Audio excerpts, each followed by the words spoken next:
लोग ये कहते हैं कि इस बार अगर चुनाव ये लोग जीत गए तो संविधान बचेगा ही नहीं। भारतीय जनता पार्टी के ये बात कहें कि 400 सीट इसलिए दो कि संविधान बदलना है। क्या क्या भारतीय जनता पार्टी ने करवाई थी उसमें? आप लोगों के मैनिफेस्टो में ये कहा जा रहा है कि 370 हटा देंगे, तो वो संशोधन किए बगैर हटा देंगे। नवल किशोर कह रहे हैं संविधान नहीं बचेगा। कितने लोग मानते हैं कि 2024 के बाद संविधान नहीं बचेगा? कान रहेगा बट कांग्रेस नहीं रहेगा। अब मुझे बताइए ईवीएम को लेकर भी आप लोगों को संशय है, हाँ, कि बटन दबाते हैं यहाँ चला जाता है वहाँ। ये हम नहीं कहते, सुप्रीम कोर्ट ने कहा कि भाई ये बीजेपी के वोट ज्यादा क्यों निकलते हैं। हमें संशय नहीं है, इस देश को संशय है। हाँ, आप ये मत कहें, हम ये नहीं कहते कि सुप्रीम कोर्ट ने ऐसा कभी नहीं कहा। भारतीय जनता पार्टी और इंडिया अलायंस के लिए मुद्दों की कमी नहीं है। मुद्दों की कमी नहीं है, लेकिन आप लोग सनातन का अपमान करने से बात नहीं आते हैं। मुद्दों की कमी नहीं है, फिर भी प्रभु राम के प्रति आदर करने में आप कतरा जाते हैं। मुद्दों की कमी नहीं है, फिर भी आप चुनाव आयोग पर सवाल खड़े कर देते हैं। मुमकिन है, योग्य है तो मुमकिन है, बाकी सब तो बेकार।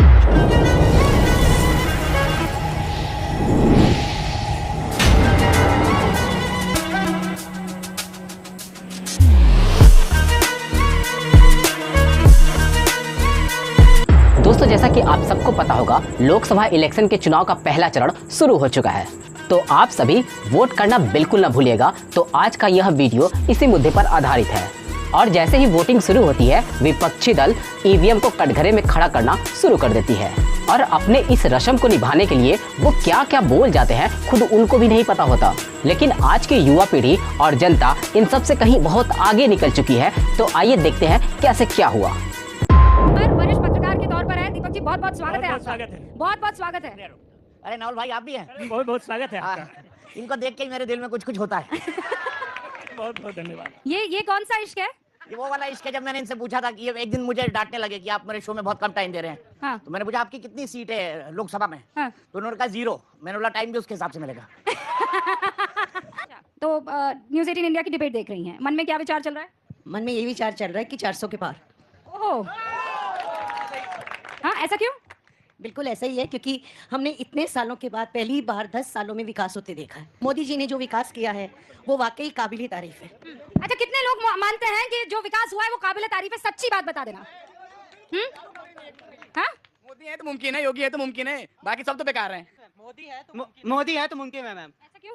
मुमकिन है, मुमकिन नहीं। मैम ऐसा क्यों? क्योंकि मैं जिस विलेज में रहता हूँ मैंने देखा है कि जब से बीजेपी आई है उस जगह पे कैसे विकास हुआ है। रोड की बात करती है, आइए चलिए मैं दिखाता हूँ रोड कितना बढ़िया बना। स्कूल की बात करती है, और अपोजिशन थी, सरकारी स्कूल में पेंटिंग तक नहीं होती थी, टीचर्स आते नहीं थे, टाइम से नहीं आते थे, बच्चे पढ़ने नहीं जाते थे। अब जाके देखेंगे गाँव में सरकारी स्कूलों पे पेंटिंग हो रही है, टीचर्स टाइम पे आते हैं, सर्वे करने लोग आते हैं। तो ये देख रहा हूँ मैं, तो वोट तो उन्हीं को जाएगा ना। बताइए नवल किशोर जी। नहीं, ये तो जो भारतीय जनता पार्टी के सांसद है वो भी नहीं बोल पाते हैं। जिस गांव को उन्होंने गोद लिया वो अभी तक खड़ा ही नहीं हुआ, बड़ा तो होना दूर है। ये तो आप किसी एमपी से जाकर पूछ लीजिए कि जिस गांव को आपने गोद लिया है। ये तो ना सांसद है, ये बच्चा जो है ये तो सांसद भी नहीं है ना। इस बच्चे की कोई दोष नहीं है। कसम से आप ये मत कीजिएगा कि अपना सीना खोल के बताओ कमल का फूल छुपा होगा। मैं तो उन पे कोई सवाल ही नहीं। मैं जहाँ विकास देख के आऊंगा मैं तो वही देखूंगा ना। मैं आप कहाँ से हो? मैं यूपी से हूँ मैम। यूपी में एक सिद्धार्थ नगर है, उस गाँव से हूँ मैं। हम वहाँ पर आए, देखे वहाँ एक तो गौतम बुद्ध की बर्थ प्लेस है, वो आप जरूर आइए। वहाँ पे विकास हुआ है। यस मैम, हुआ है। ये तो मानेंगे अखिलेश जी कि नहीं मानेंगे? अच्छा, गांव में हर घर में शौचालय मिल गया, नहीं मिल गया? मिला ना। अच्छा, गांव में गरीब आदमी को 5 लाख की हेल्थ इंश्योरेंस मिली, आयुष्मान भारत मिली? जनौषधि केंद्र खोले ताकि आयुष्मान। अरे अच्छा, बीमार पड़ेंगे। देखिए क्या बात है, क्या बेतुकी की बात करते हैं आप लोग। जब भी कोई प्रेस कॉन्फ्रेंस करते हैं, नवल भाई आप भी, अखिलेश भाई आप भी, आप लोग ये कहते हैं कि इस बार अगर चुनाव ये लोग जीत गए तो संविधान बचेगा ही नहीं। आपने क्या समझ रखा है? इनके चना जिसमें डालते हैं संविधान भूमि है। देश में भारतीय जनता पार्टी के ये बात कहें कि 400 सीट इसलिए दो कि संविधान बदलना है। क्या भारतीय जनता पार्टी ने करवाई थी उसमें? आप लोगों के मैनिफेस्टो में ये कहा जा रहा है कि 370 हटा देंगे, तो वो संशोधन किए बगैर हटा देंगे आप लोग? कैसे हटाएंगे? उसमें ये भी कहा जा रहा है, एक मिनट की, उसमें ये भी कहा जा रहा है कि पर्सनल लॉ वापस लेकर आएंगे, मतलब ट्रिपल तलाक वापस लेकर आएंगे। ये भी कहा जा रहा है कि ट्रिपल तलाक वापस लाएंगे। ये कहा जा रहा है। जवाब दे दीजिए इस बात का भी। सिंह साहब रुकिए ना। हाँ, देखिए, मैं मुद्दे पे सवाल पूछता हूँ। जिस मुद्दे पे आप आए थे 2014 में, 2019 में, आज 10 साल हुए, आपको उस पे जवाब देना चाहिए। आपके पास जो लेकिन आप संख्या लोग है, एक पिच तैयार कर रहे हैं कि संविधान नहीं बचेगा। वो बिल्कुल नहीं बचेगा। सुप्रीम कोर्ट कहता है कि नवल दिल्ली किशोर में कह रहे हैं संविधान नहीं बचेगा। कितने लोग मानते हैं कि 2024 के बाद संविधान नहीं बचेगा? आप तीन उदाहरण में ये सरकार नहीं बचेगी, संविधान रहेगा। कितने लोग मानते हैं कि संविधान रहेगा बट कांग्रेस नहीं रहेगा। रहेगा? संविधान अगर संविधान नहीं बता तो चुनाव के तो प्रत्याशी घूम रहे हैं, वोट मांग रहे हैं। ये लोकतंत्र ही तो है।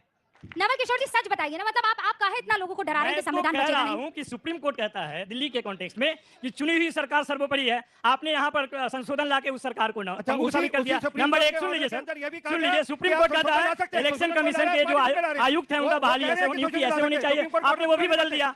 आपने सुप्रीम कोर्ट कहता है पढ़े लिखे इंसान है, मैं एक फैक्ट आपको बताती हूँ। दीपक भाई भी ये बात जानते होंगे और मैं दर्शकों के समझ के लिए भी बता दूं, इस देश में अब तक सबसे ज्यादा संविधान में संशोधन अगर किसी ने किया है 67 टाइम, तो वो नॉन बीजेपी सरकार ने किया है। बिल्कुल संशोधन में देखिए, संशोधन की प्रक्रिया है। संविधान बदलने को आप लोग संविधान खत्म हो देना कह रहे हैं ना। ये जो एक नैरेटिव सेट करने की कोशिश की जा रही है कि संविधान नहीं बचेगा। खुद प्रधानमंत्री कह चुके हैं, मैं आरपी सिंह की बात को एग्री करता हूं, लेकिन मैं एक बात कहना चाहता हूं। इस देश के सबसे बड़ी ताकत इस देश के 140 करोड़ लोग हैं। यहाँ का प्रजातंत्र है वो बेहद परिपक्व है। अगर प्रधानमंत्री नरेंद्र मोदी भी संविधान को खत्म करने की कोशिश करेंगे या हटाने की कोशिश करेंगे या कुछ आमूलचूल परिवर्तन करने की कोशिश करेंगे, ऐसा वो करने वाले नहीं है। तो इन लोगों में इतनी ताकत है, इनके डर से प्रधानमंत्री वो भी नहीं कर पाएंगे। अब मुझे बताइए, ईवीएम को लेकर भी आप लोगों को संशय है? हाँ, कि बटन दबाते हैं यहाँ चला जाता है वहाँ। नहीं देखिए जी, अभी केरल में परसों जो है मॉक पोल हुआ और वहां पे मॉक पोल के दरमियान जो हुआ, तो आपने अगर उसकी घटना पड़ी हुई, सुप्रीम कोर्ट ने उस पर एग लिया और 2 जजों को उस पर लगाया। ये हम नहीं कहते, सुप्रीम कोर्ट ने कहा कि भाई ये बीजेपी के वोट ज्यादा क्यों निकल रहे हैं। हमें संशय नहीं है, इस देश को संशय है। हाँ, आप ये मत कहें, हम ये नहीं कहते कि सुप्रीम कोर्ट ने ऐसा कभी नहीं कहा। यार सुप्रीम कोर्ट, चौरसिया साहब, सुप्रीम कोर्ट ने 2 जजों को लगाया, सुनवाई चल रही है मॉनिटरिंग के लिए। ये कहा नहीं मॉनिटरिंग के लिए कि बीजेपी के वोट क्यों गए। मैंने ना पूर्व चुनाव आयोग जो है उनसे बात की थी, अरोड़ा साहब आप भी जानते होंगे। उनसे मैंने बात की, उनसे सीधा सीधा सवाल पूछा कि आप लोग तो बिल्कुल नजदीक से ईवीएम पर काम किया है, मुझे ये बताइए कि ये टेम्पर किया जा सकता है, इसमें किसी तरह की गड़बड़ी हो सकती है? नहीं। तो उन्होंने ये फोन उठाया, उन्होंने कहा रूबिका ये फोन है, मैं नीचे फेंक देता हूँ, इसका ग्लास टूट जाता है, अचानक इसकी स्क्रीन में झिकमिक झिकमिक आने लगता है, मैल फंक्शन हो सकती है, ये मशीन गड़बड़ हो सकती है, लेकिन ईवीएम को टेम्पर नहीं किया जा सकता है, नहीं किया जा सकता, नहीं किया जा सकता है। उससे पहले आपने कहा कि ये ईवीएम का मामला आता है, दूसरा मामला आता है। भारतीय जनता पार्टी और इंडिया अलायंस के लिए मुद्दों की कमी नहीं है। चाहे बेरोजगारी हो, चाहे भ्रष्टाचार हो, चाहे महंगाई हो, किसी भी मामले में इस बात को दीपक जी भी शायद मंच पे यहाँ पे सामने ना कहें। मुद्दों की कमी नहीं है, लेकिन आप लोग सनातन का अपमान करने से बाज नहीं आते हैं। मुद्दों की कमी नहीं है, फिर भी प्रभु राम के प्रति आदर करने में आप कतरा जाते हैं। मुद्दों की कमी नहीं है, फिर भी आप चुनाव आयोग पर सवाल खड़े कर देते हैं। मुद्दों की कमी नहीं है, उसके बावजूद आप लगातार वहाँ नक्सली अटैक होता है, नक्सलियों को खत्म किया जाता है, तो आप उनको शहीद कह देते हैं। आपके पास मुद्दों की कमी नहीं है, तो आप बार बार ये इस तरीके की चीजें क्यों करते हैं? तो कैसा लगा आज का वीडियो, हमें कमेंट बॉक्स में रिप्लाई करना बिल्कुल भी ना भूलें। यदि वीडियो पसंद आया हो तो लाइक, शेयर और चैनल को सब्सक्राइब करना बिल्कुल भी ना भूलें। तो मिलते हैं आने वाले नए वीडियो के साथ, तब तक के लिए जय हिंद, जय भारत, वंदे मातरम।